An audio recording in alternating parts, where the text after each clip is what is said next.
fazer em caso de aquaplanagem? Acelerar o veículo para sair mais rápido dessa situação? Absolutamente não. A aquaplanagem, inclusive, aconteceu por pelo menos 2 fatores: pista molhada e excesso de velocidade. Então, aumentar a velocidade aqui não é uma boa ideia. Alternativa A está fora. Diminuir a velocidade tirando o pé do acelerador? Boa, diminuir a velocidade é um bom passo aí. Não acionar os freios? Isso aqui é uma regra sagrada quando acontece a aquaplanagem. Esquece o freio. Pisar no freio ali é fazer o veículo rodopiar e você perder totalmente o controle dele. Então tá certinho, não deve pisar nos freios. E não efetuar movimentos bruscos com a direção. Claro, qualquer movimento brusco nesse momento não seria interessante. Então não deve ser usado. Até que o veículo recupere a sua aderência. Se recuperar, se houver tempo para isso, né? A alternativa B está bem dentro aqui do que a gente procura como resposta para a questão. Pisar no freio e segurar o volante com firmeza. Olha, pisar no freio nós já vimos aqui em cima que não é uma boa ideia. Aliás, não pode mesmo em caso de aquaplanagem, está fora. Diminuir a velocidade, ligar as luzes de alerta e pisar no freio. Pode diminuir a velocidade, ótimo. Ligar o alerta não ia resolver o problema. Talvez ajudasse em relação aos demais usuários da via. Ver que existe um perigo ali. Mas talvez não tivesse nem tempo. Porque é 2, 3 segundos aí no máximo que vai acontecer a aquaplanagem. E aqui pisar no freio. Pisar no freio não pode. A alternativa D está fora. Ficamos mesmo com a alternativa B. Bom, antes da resposta, eu quero te avisar que eu criei um treinamento com todas essas armadilhas e pegadinhas, essas covardias que o Detran faz em prova. Se você quiser conhecer, eu vou deixar o link aqui na descrição e também nos comentários, fixados no topo. Confere lá. Dirigir um veículo com habilitação vencida há mais de 30 dias é uma infração? Por que aqui foi colocado há mais de 30 dias? Porque se a habilitação estiver vencida por até 30 dias, não é infração de trânsito. E essa regra vale também para a habilitação provisória. Pegaram aí? Então, ótimo. Se está vencida há mais de 30 dias, a infração é o quê? Grave, gravíssima, média ou leve? É o tipo de questão muito difícil de ser respondida, porque ela requer única e exclusivamente decoreba. Porque não tem mais nada aqui que te ajude a eliminar uma ou outra alternativa. A não ser que você julgue assim, eu acho que pelo risco oferecido, isso aí pode ser leve, ou pode ser médio, ou pode ser grave. Entenderam? Nem sempre dá certo. Nesse caso aqui, por exemplo, eu acho que não dá certo usar esse critério. Então fica mais difícil ainda. Olha, qual o risco oferecido ao trânsito se a habilitação estiver vencida há mais de 30 dias? Alguém pode até defender a ideia de que a habilitação vencida há mais de 30 dias, a gente perde ali o controle do estado de sanidade da pessoa, se ela está bem fisicamente, mentalmente, mas não, se ela pode dirigir até o 30º dia, no 31º esse risco vai aumentar assim tão relevantemente? Não acredito que seja. Então eu diria que o risco aqui, por dirigir com a habilitação vencida há mais de 30 dias, é baixo, o que nos levaria a entender que a infração é leve ou média, e na verdade não é. Esse caso é uma infração gravíssima e dá o recolhimento da habilitação vencida. Alguns dispositivos existentes em seu veículo têm a finalidade de diminuir a poluição. Isso é feito por meio da redução do consumo de combustível. Claro, quanto menos combustível queimar, menos vai poluir. E melhor controle da emissão de gases poluentes. Ok. Qual dispositivo não agrega as funções acima mencionadas, nem diminui o consumo de combustível e nem controla a emissão de gás? Vamos ver. A injeção eletrônica. A injeção eletrônica ela veio de 95 para cá, ficou popularizada a injeção eletrônica nos automóveis. Qualquer veículo popular que você comprou a partir de 95 já tinha injeção eletrônica. Ela faz com que o veículo tenha uma mistura ar-combustível quase que perfeita. O ideal é chegar à perfeição, para queimar só o que é necessário mesmo. Então, a injeção eletrônica veio com a finalidade de fazer com que o veículo consumisse menos combustível e vem trazendo esse resultado positivo aí, tanto para o seu bolso como para o meio ambiente. Então, essa aqui agrega, ela faz consumir menos combustível. Aqui a questão está querendo aquela que não agrega. Vamos eliminar então a letra A. Sonda lambda. A sonda lambda é um sensor que tem no escapamento para fazer justamente essa medição, perceber se os gases que estão saindo ali estão saindo na proporção certinha, se o combustível foi bem queimado, se não está passando excesso de combustível ali, o que faz com que o veículo consuma mais combustível e polua mais. Então a sonda lambda também faz esse papel. E aqui o examinador está querendo aquela que não faz. O catalisador fica ali na saída do escapamento do motor, né? Saiu da válvula de escape ali a queima do combustível já passa pelo catalisador para fazer uma conversão de gases nocivos em gases não nocivos. Então é ótimo também, letra C, o examinador, que é aquela que não é. E o carburador é o antigão, né? Na verdade, o carburador foi substituído por esse aqui, ó, pela injeção eletrônica. O carburador faz a mesma função da injeção eletrônica, só que ele é mecânico, ele é totalmente mecânico. Tanto que a gente consegue regular ali, né, a passagem de ar e de combustível através de parafusos ali, que a gente chama de giglês. A gente não é mecânica, chama de giglê. É uma coisa tão mecânica que, por melhor que o mecânico seja, ele não vai conseguir fazer ali uma regulagem tão perfeita como a injeção eletrônica faz. Por isso o carburador foi substituído pela injeção eletrônica. Ele não era muito eficiente nessa questão aqui de diminuir o consumo de combustível, não. Como examinador, que é aquela que não é, essa é a resposta. Ela ocorre quando... Ela quem, hein? Estranho, né? Além de intenso ruído, ele também é ininterrupto. Ele... Perguntinha. Ele aqui deve ser o ruído, né? Ela deve ser o que corresponde aqui às alternativas. Então, quer dizer, a poluição... Vamos substituir aqui esse ela por um elemento assim aqui embaixo para ver se fica mais fácil, ó. A poluição sonora ocorre quando, além de intenso o ruído, esse ruído também é ininterrupto, é contínuo, com o qual o ouvido não se acostuma. Está dizendo aqui que o ouvido não acostuma com esse ruído, esse barulho contínuo. Pode-se dormir sob barulho intenso. Estranho, né? Desconexa essa segunda oração da primeira oração aqui da frase. Pode-se dormir sobre barulho intenso. Sim, está falando de barulho, mas o que tem a ver aqui dormir com o que foi falado na primeira oração? Vamos lá. Mas o sono não será reparador das energias gastas. Energia deve ser do corpo humano, como é a conclusão da ciência médica. Então quer dizer que a medicina aqui, estudando, descobriu que a pessoa até consegue dormir sob esse barulho, mediante sujeito, né, exposto a esse barulho. Mas o sono não vai reparar aí as energias gastas, não. Foi um sono assim completo, meia boca. O que eu estou entendendo é isso. Nós estamos falando de quê? Nós não, né?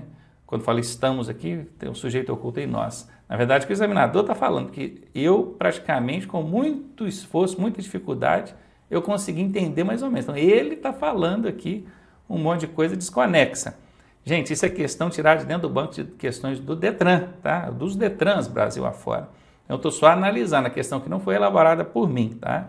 O meu objetivo aqui é analisar e mostrar para você como é que essa questão cai e como é que você analisa ela. Então aqui resumindo, transformando em miúdos, com a minha linguagem agora. O examinador quer dizer que dentro de um desses elementos aqui, uma dessas circunstâncias, A, B, C ou D, vai acontecer um barulho intenso, contínuo, né? Não para, interrupto, e está falando que o ouvido da gente não acostuma com isso. Mas ele afirma também que você consegue dormir mediante esse barulho, mas o sono não vai ser aquele sono que vai recuperar totalmente a pessoa. Ele está falando de quê? De poluição sonora? Bom, na minha opinião, sim, né? Ruído, barulho, poluição sonora. Emissão sonora? Também. A poluição sonora ela existe porque emitem-se sons, ruídos, barulhos em excesso e acaba poluindo ali. Impacto de ruídos? O ruído, sim. Agora, esse impacto aqui que eu não entendi muito bem. Impacto, sim, de certa forma impacta, vamos considerar assim. Até porque se eu não considerar a letra C, vai ficar sem resposta, porque eu vou ter A e B como resposta e não posso marcar duas. Então, com certeza, a intenção do examinador que foi chegar nessa alternativa, todas as alternativas acima. Letra D. Então, quer dizer que se tiver poluição sonora, se tiver emissão de barulho, emissão sonora, impacto de ruídos, barulho, vai acontecer isso aqui? Vai. Pessimamente elaborada a questão, mas o entendimento que a gente pode ter desse questionamento é esse, e a resposta, letra D. Segundo a classificação do Código de Trânsito Brasileiro, uma via de trânsito rápido é caracterizada pelo quê? Bom, trânsito rápido. Nós temos dentro do perímetro urbano vias de trânsito rápido, nós temos vias arteriais, nós temos vias coletoras e nós temos vias locais. As vias locais são aquelas de áreas restritas, é a principal característica dela. Via coletora são vias de bairro, elas normalmente, né, aliás, não são controladas por semáforo, não tem semáforo nesse tipo de via, normalmente não. não é o padrão caracterizado aqui pelo Código de Trânsito, e elas servem para ligar, né, as vias locais às vias arteriais e de trânsito rápido. A arterial já é uma via de fluxo um pouco maior, controlada por semáforo, aqui a gente já encontra semáforo, e as vias de trânsito rápido não têm semáforo, elas não têm interrupção, é trânsito fluindo direto. Então vamos lá. As características então de uma via de trânsito rápido é pela alta velocidade nela desenvolvida. Olha, a velocidade na via de trânsito rápido até pode ser maior, mas não é essa a característica dada a ela pelo Código de Trânsito Brasileiro, não. Por faixas interceptando. Interceptando. Uma das principais características das vias de trânsito rápido é não ter interrupção no seu trânsito, no seu tráfego, na fluidez. Então ali não tem travessia de pedestres, porque senão vai interromper o fluxo. Não tem semáforo, porque senão vai parar o fluxo. Não tem interseções ou cruzamentos ali em nível, porque senão vai parar o fluxo. Então esse interceptando aqui não cabe não. Alternativa C. Por acessos especiais como trânsito livre. Olha, acessos especiais, guardem bem esses termos. Isso aqui é a principal característica de uma via de trânsito rápido. Ela tem acessos especiais. Você só entra ou sai de uma via de trânsito rápido por meio de acessos especiais. Trânsito livre, sim, esse é o propósito, manter o trânsito ali livre. Sem interseções em nível, não tem cruzamento. Sem acessibilidade direta aos lotes lindeiros, não dá para você sair de uma via de trânsito rápido e entrar numa garagem ou num estacionamento, ou vice-versa. Sem travessia de pedestres, também não tem travessia de pedestres, ou seja, travessia em nível, né, que pode ter passarela, obviamente.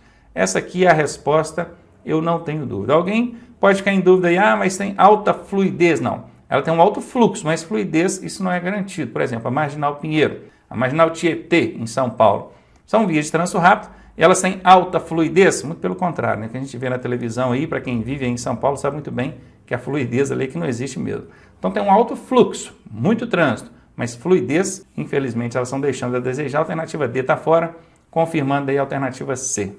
O que caracteriza uma hemorragia externa? O que caracteriza é o que define o que é uma hemorragia externa. Hemorragia é perda de sangue, tudo bem? Então, sangramento pelo nariz é uma hemorragia? É, mas não é uma hemorragia externa. O sangramento pelo nariz é uma hemorragia interna. Por quê? Porque você vê o sangramento, até vendo o sangramento ali, o que normalmente não é comum em hemorragia interna, mas você vê o sangramento, mas não vê a origem, a lesão de onde vem o sangramento. Então, ela é interna. A alternativa A está fora, a gente está procurando a externa. Sangue originado de uma lesão visível. Olha, você está vendo o sangramento e está vendo a lesão, um corte, por exemplo, visível. Aí sim, está relacionado aqui à hemorragia externa. Certamente essa é a resposta. Sangramento não visível, nesse caso você não está nem vendo o sangramento, isso é muito característico de hemorragia interna. Você não vê a lesão, não vê o sangramento, está lá dentro. Alternativa C está fora. Convulsões não tem relação nenhuma aqui com a hemorragia externa. Então está fora, ficamos mesmo com a letra B. A formação do condutor compreende a realização, então, quer dizer, para formar o condutor, para ele se habilitar, compreende a realização de quê? O que ele vai precisar de fazer para formar condutor? De exame escrito é o teórico, né? E de direção veicular, sim, aqui é o teórico e o prático. Precisa disso? Precisa. Letra A pode ser a resposta. De exame de aptidão física e mental? Sim, é o que você faz lá na clínica. Letra B também serve como resposta. De avaliação psicológica? Sim, precisa de avaliação psicológica também. Então, letra C, aqui resposta todas. Letra D, e vai a dica aí. 80%, 90% das vezes que na última aqui, na letra D, tiver escrito todas, a resposta será essa. De acordo com os sinais sonoros abaixo relacionados, marque a resposta que corresponda à determinação do agente em mandar seguir o veículo.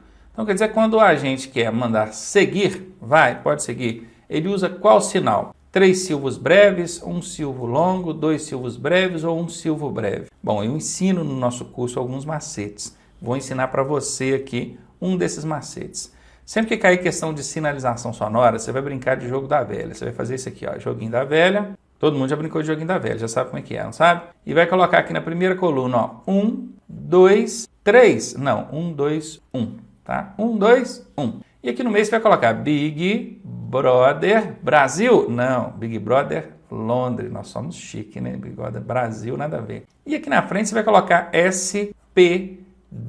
Que SPD é esse, Ronaldo? É de só pagar de novo. Só pagar de novo por quê? Porque se você não lembrar do macete e for reprovado, é só pagar de novo e fazer a prova. Montou aqui o esqueminha, você já tem o macete. Ó. Um silvo breve é para você seguir. Siga.